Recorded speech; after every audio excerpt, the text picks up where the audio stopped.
এটা কি করছেন আপনারা? ছাত্রদের গায়ে হাত দিচ্ছেন কেন করে? ছাত্রদের গায়ে হাত দিচ্ছেন কেন করে? কিভাবে হাত দিল? এটা কি করা হচ্ছে? আমরা তো কোনো অন্যায় কোনো কাজ খালি রেপের বেলা পারমিশন নিতে হবে। রেপের বেলা পারমিশন নিতে হবে। যেটা বলছে সেটা শোন, হাই রোডে নিতে গেলে পারমিশন নিতে হবে। ওই রেপের রোডে পারমিশন হাই রোড 5 মিনিট অবরোধ মানে বিশাল ব্যাপার। তোকে একটা কথা বললাম, 5 মিনিট অবরোধ মানে বিশাল ব্যাপার। 5টা মিনিট মানে বিরাট ব্যাপার। হ্যাঁ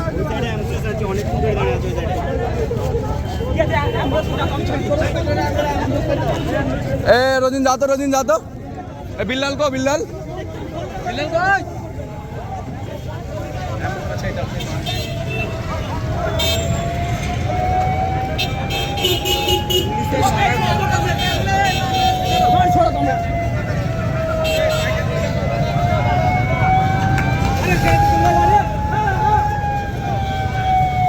আলগাটে পায় না।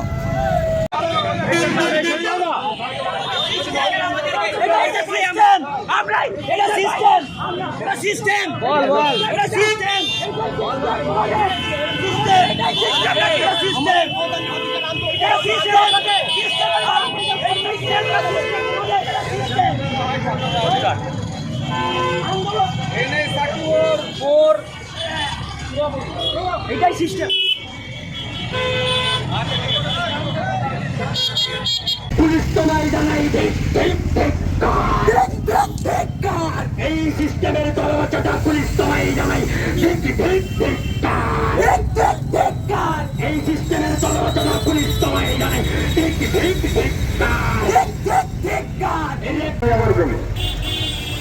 কমরেড হাতে হাতে লাইন দিয়ে রাস্তাটা অবরোধ হবে। আপনারা জানেন কিছুদিন আগে আরজিকর মেডিকেল কলেজে একজন মহিলা ডাক্তারকে ধর্ষণ করা হয়। প্রতিবাদে যখন আমাদের ডাক্তার প্রতিবাদে নামে, সেই ডাক্তারদের উপর এই নির্মম পুলিশ তাদের উপর লাঠিচার্জ করে। তাই আমাদের দাবি, আমরা আজকে আপনার একটু সমস্যায় থাকবেন কিছুক্ষণের জন্য, কিন্তু আপনাদের একটু সমস্যার জন্য যে মেয়েটা ধর্ষণ হয়েছে, যে মেয়েটাকে ধর্ষণ করে তাকে হত্যা করা হয়েছে, তার পরিবার যাতে একটু বিচার পায়, যাতে আগামী দিনে কোনো ডাক্তার কোনো মহিলার উপর ধর্ষণের ঘটনা ছোট পদক্ষেপ নিয়েছি। আপনারা সমর্থন দেবেন, কারণ এই সমস্যাটা আজকের সমস্যা নয়, দীর্ঘদিন ধরে বাংলা প্রত্যেকটা কলেজ বিশ্ববিদ্যালয়ের ঘটনা ঘটে আসছে। তাই তার প্রতিবাদে আমরা কিছু করে রাস্তা অবরোধ করব। এবার মাইকটা আমি সবার পরিচালনা করে আমাদের আঞ্চলিক কমিটির সভাপতি